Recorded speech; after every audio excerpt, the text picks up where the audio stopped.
Now, this week I came across an article on the top phobias of all time, the top phobias. And I want to begin with a little quiz for you all. So I'm going to give the name of a phobia.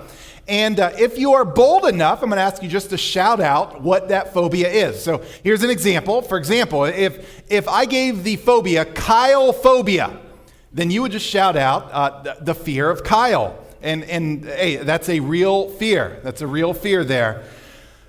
Dream about that tonight, huh? All right, so here's number 10. Number 10 in the article. This is trypophobia. Trypophobia. Does anyone know what that is? This is one of the harder ones here. Fear of holes? The fear of holes. Good job, Katie. Man, yeah. The fear of holes. Did you know that, or you just have your grammar and everything? Yeah. Okay. All right, good. I know someone who has this fear. Okay, all right. Good job. The fear of holes. All right, it's going to go a little easier now. Number 10. This is aerophobia. Aerophobia. Anyone? The fear of flying. Good job, all of you all. So the fear of flying. Number 8 is mysophobia. I know some of you have it, but probably the ones that have it are not here this morning. The fear of germs. Whoever said that over here? Yes, the fear of germs. This is a bad year or two for people with that fear. Next one, claustrophobia. I have a little bit of this here. Claustrophobia. Yeah, enclosed spaces. The fear of small spaces. The next one is astrophobia. Astrophobia. So this is the fear of thunder and lightning. Thunder and lightning. The next one, this is number 5, cynophobia. Roof, roof. Yeah, the fear of dogs. The fear of dogs. It's very, very scary there. Agoraphobia. Agoraphobia. Yeah, outdoor and crowded spaces. All right, 3 more here. I think all of these they're getting a little bit more common, a little bit more easy here. So we have acrophobia. Nope. Acrophobia. Heights, yes. I do have I would never go up there. That would scare me. Yes. So this is about as high as I go. So you won't see me any higher here. The next one is, this is hard to pronounce, ophidiophobia. Ophidiophobia. So this is the fear of snakes. The fear of snakes. And then the last one, very, very common here. This is arachnophobia. Yeah, the fear of spiders. And we have it censored here because this is a real fear. I'm part of a Facebook group that is spider identification. I told you all about that a while ago, and there are some weird-looking spiders out there. Let me tell you that. Well, I think we would all agree that there are some big fears out there, ones that I talked about here and others that I didn't. And the reality is that we all have fears. We all have fears.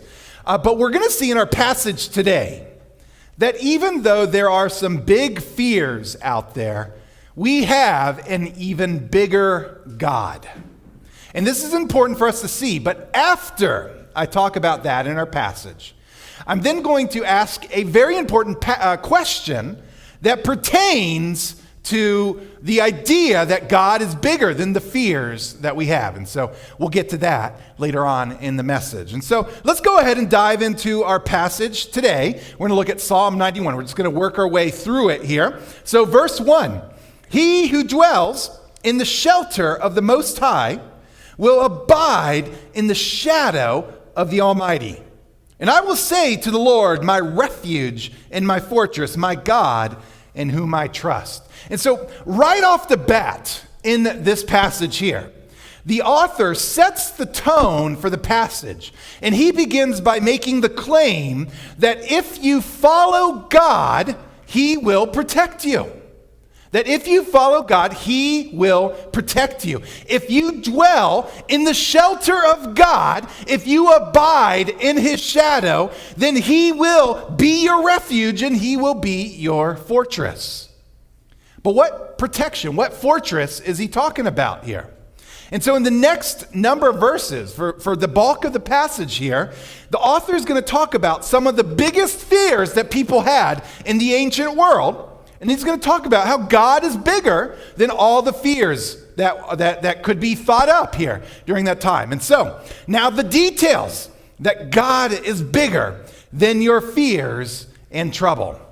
He's bigger. And so I'm going to go through the next number of verses pretty quickly, but I'm going to categorize them by giving you what he's talking about here, how God is bigger than each of these fears. And so here's fear number 1. The enemy or the plague. The enemy or the plague. Verse 3.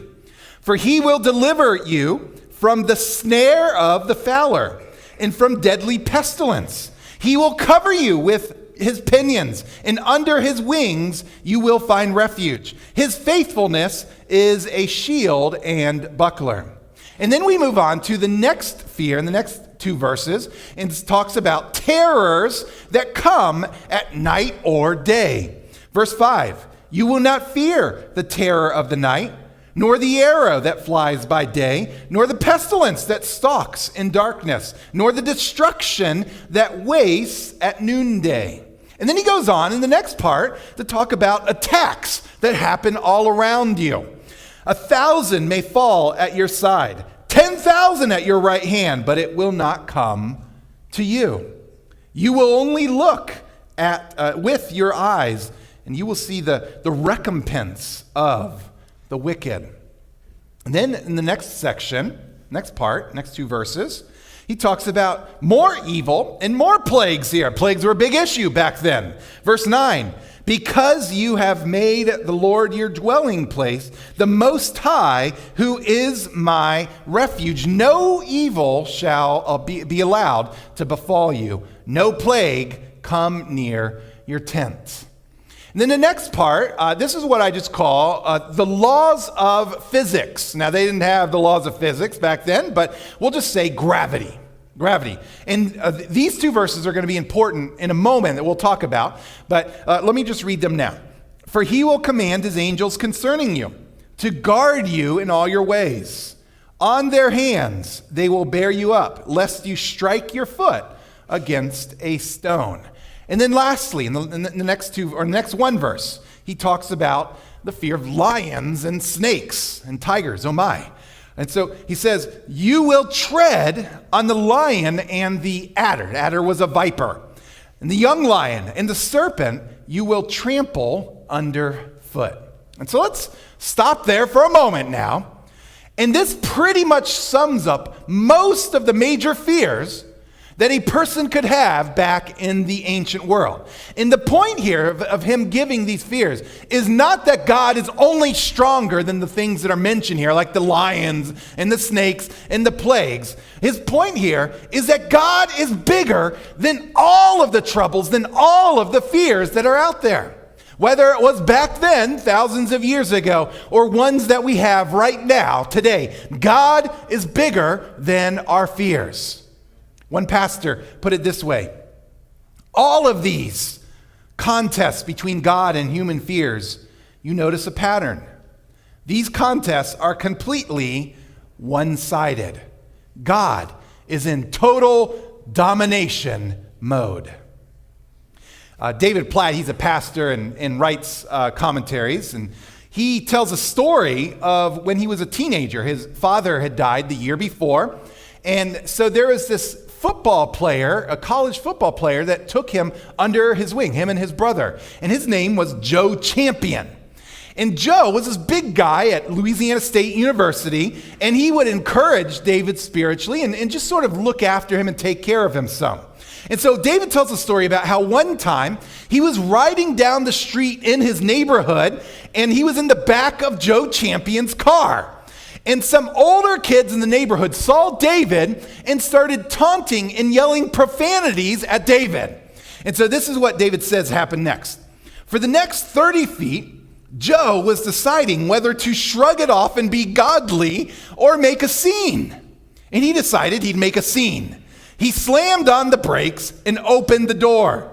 His size 16 cowboy boot touched the pavement, and he stood all the way up and shouted, "Hey!" I don't remember what Joe said after that, but it didn't really matter because the boys weren't there to hear it. They ran away as soon as they saw him. Within a period of seconds, I experienced a dramatic range of emotions. When I was taunted by these big boys, I felt tremendous fear, and it was immediate pressure, an instant boil of anxiety. And when Joe stood and the boys ran, the relief was virtually instantaneous as well.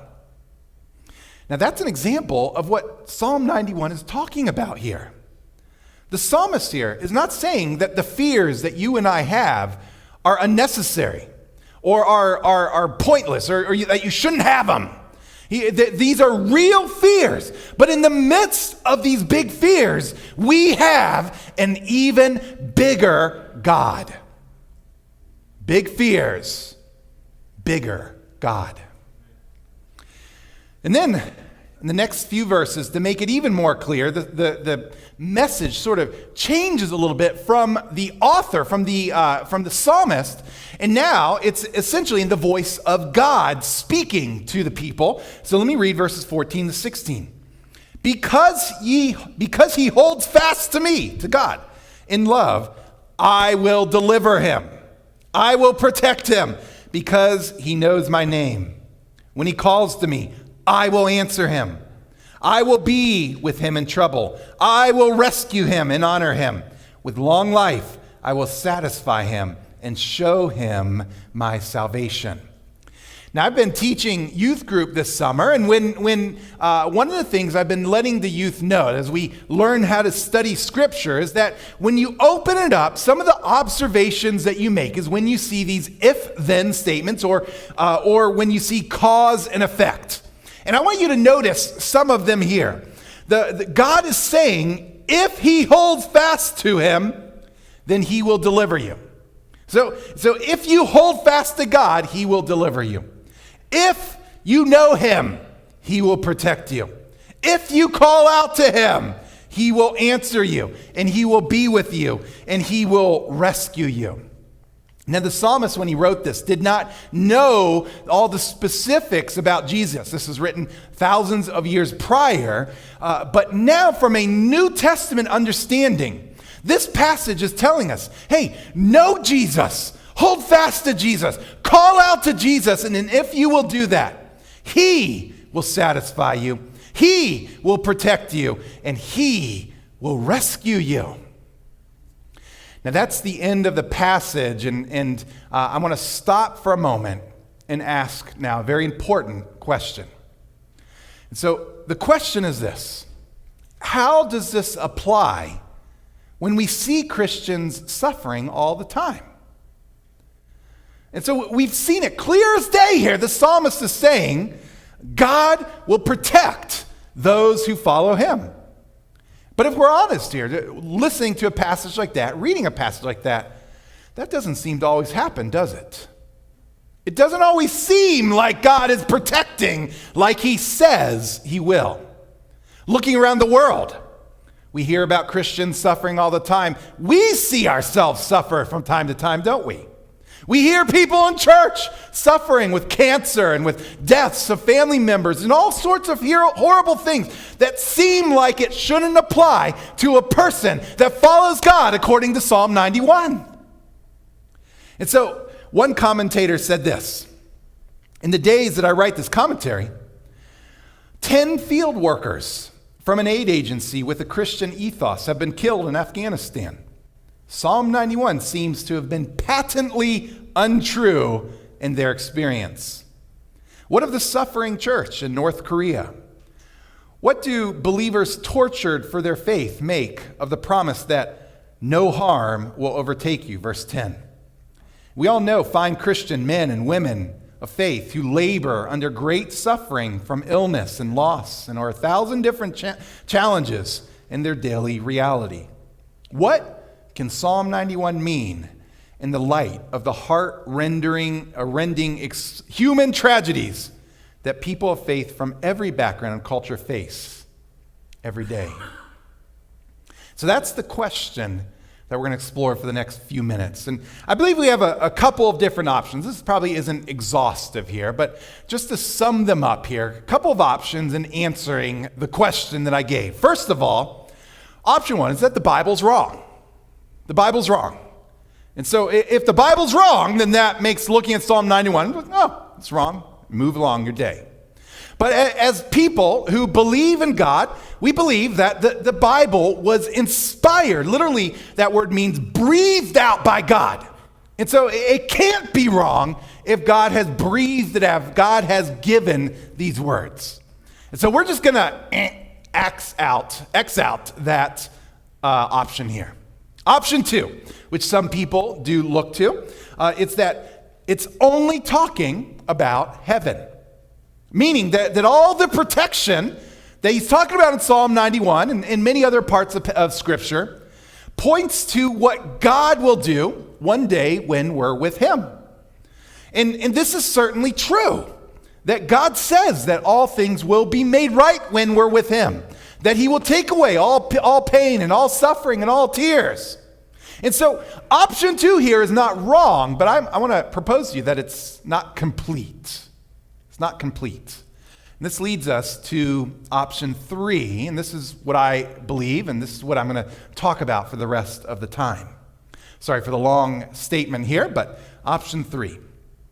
God can do it, and he will do it one day, but through his sovereign will, he sometimes has a different plan. And I'm going to explain what I mean here by giving three examples from Scripture.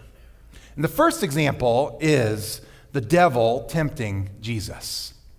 So let me go ahead and read. Actually, not yet. So Psalm 91 is actually a passage that the devil uses to tempt Jesus with. And so when they're in the wilderness, it's accounted or talked about in Matthew 4 and Luke 4. Let me read from Luke chapter 4, one part of it, where the devil uses Psalm 91 to get Jesus to jump off the temple, or to try to get Jesus. Verse 9. And he took Jesus to Jerusalem and set him on the pinnacle of the temple and said to him, if you are the Son of God, throw yourself down from here, for it is written, this is Psalm 91 here, he will command his angels concerning you to guard you, and on their hands they will bear you up, lest you strike your foot against a stone. That's Psalm 91. And Jesus answered him and said to him, now Jesus is going to respond by quoting Scripture again. This is from Deuteronomy chapter 6. You shall not put the Lord your God to the test. And when the devil had ended every temptation, he departed from him until an opportune time. So let's think about this now for a moment. What is Satan saying by quoting Psalm 91? He's saying, hey, Jesus, if you jump off, then God's going to have to protect you. After all, he says so in Psalm 91. He says that he will protect. So if he says he'll do it, if you go ahead and do it, hey, he'll protect you. But Jesus' response here sheds light into the correct interpretation of this passage. So when Satan quotes Psalm 91, Jesus responds with Deuteronomy 6:16. Do not put the Lord to the test. In Deuteronomy 6 as a whole is a passage where God gives to the Israelites the great commandment, saying to love the Lord with all of your heart. And he's speaking to a people in Deuteronomy chapter 6 who have not arrived at where they want to go. They're in the desert, still sort of wandering around, trying to find their way. And so they are not home in their promised land yet. And so when God tells people to not put him to the test, it's in the context of doing it when things are not going their way. Of when things are not going there. It's not like everything was perfect. Don't put the Lord your God to the test. It's when things are not perfect. Don't test the Lord. And so Jesus, by responding, is basically saying, I'm not going to jump off because that would be unnecessarily testing God. But now, given the context of Deuteronomy chapter 6, his use of the passage also shows us that Jesus did not need God to prove himself here. Satan says, go, jump, and let's see if God does what he says he's going to do. And it's as if Jesus responds by saying, no, I don't need God to prove himself. I trust in him. I don't need him to do some miracle. I'll follow him no matter what. Now, wait a second. Didn't God say he would protect those who follow him? Yes. But Jesus didn't need a miracle done just to show that God was there. I read this. The aim of Psalm 91 is to encourage all God's people to employ a quiet and simple trust in him, regardless of how threatening our circumstances may feel. Psalm 91 is the call to trust in God's presence and help, even when everything around us screams that he is not real and not involved. Psalm 91 helps the believer to remember that God is both near to us and intimately engaged with our reality. And so this is very important for us to see. Does God say that he will heal us? Does God say that he will protect us? Does God say that he will rescue us? And the answer is yes, yes, and yes. But sometimes he has a different plan in mind. Sometimes his plan is going to be something that we're not going to understand. A couple examples of this. Job is a good example. Now, he was before Psalms, most likely. But he didn't understand all the suffering that he went through. Why would a God that had blessed him in so many different ways, that he followed and loved, all of a sudden let him suffer? And for a long time, he did not know why God allowed that to happen. Abraham was another example. God told Abraham, hey, I'm going to bless you. And then you're going to be a blessing to all these other people. And then immediately after Genesis chapter 12, what happens? He goes out on a journey. And he gets so scared that he gives away his wife to protect himself, to save his life. Now, God gets the wife back. But Abraham's likely thinking, hey, you said you were going to bless me, God. And then a moment later, my life's in danger. See, Abraham didn't understand everything that was going on in his life that God was doing. Another example of this is Saul, that we later call Paul. Saul was out persecuting the church before he followed God, and he was on his way to one place to persecute another church, and Jesus comes to him and basically says, hey, Saul, you're on the wrong team, come follow me. Saul gets this in a bright light, and where Jesus encounters him, and he's like, I get it, I'll follow you. And so Jesus then asks someone else to go work with Saul and help him. And this is what he says to the other person in Acts 9. Go, for he is a chosen instrument of mine to carry my name before the Gentiles and kings and the children of Israel. For I will show him how much he must suffer for my sake, for his sake of my name. Now, wait a minute. Suffer? Didn't God say in Psalm 91 and other places that he would protect those who follow him? And yet here, Saul, later Paul, is sent off to suffer for his name. Again, God has plans for each of us that we don't always understand. So that's example number one.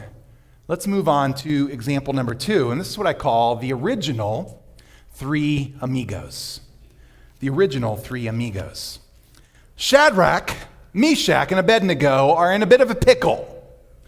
They've been told that they need to bow down to an idol, to a gold image, and if they don't, they're going to be thrown into a fire.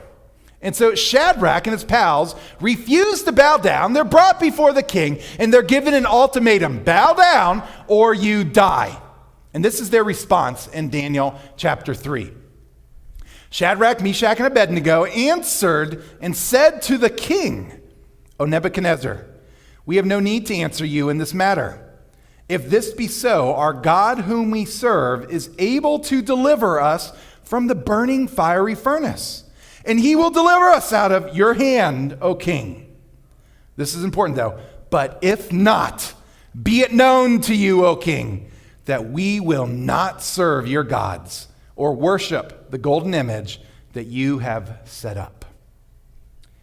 So they're saying, hey, God is able to rescue his people. God is more powerful than any force out there. He's stronger. No one's stronger than him. But at the same time, just because he can doesn't mean he always will, at least in the timing that we want. And the story of Shadrach and the other two begs the question: do you follow God because of what he does for you, or because he's God? Do you follow him because you like the benefits of knowing that you're safe going to heaven, or that God's going to be with you and protect you? Or do you follow him ultimately because he is God and he deserves to be followed? Shadrach essentially said, he is able to deliver me, but even if he doesn't, he is still God, and I will still follow him. And another word for this, if we were to boil it down to one word, is faith. Faith. And so that leads us to example number 3, our last example. This is the heroes of faith. Let me read Hebrews chapter 11, verse 1. "Now faith is the assurance of things hoped for, but it's the conviction of things" what? "Of things that you're certain about, that you've seen and then have been proved with your own eyes." It's a conviction of things that you haven't seen. And so faith is believing in God when you can't understand everything that's going on. It's having that heartfelt Shadrach and Meshach and Abednego faith, where you declare that God will deliver me, but even if he doesn't, he is still God, and I will still follow him. And in Hebrews 11, this shows up in just graphic detail. For example, in verse 29, it says, "By faith, the people crossed the Red Sea," this is the Israelites, "as on dry land. But the Egyptians, when they attempted to do the same, were drowned."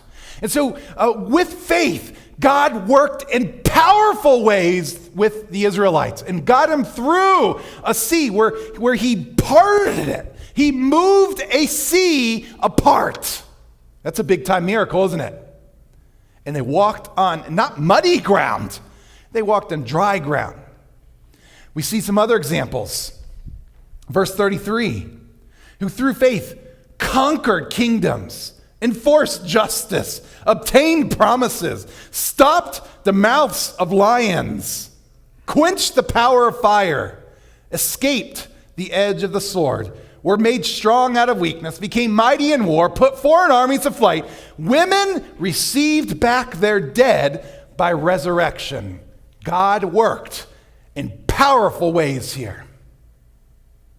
But then, in the very next sentence of verse 35, it says, "Some were tortured, refusing to accept release, so that they might rise again to a better life.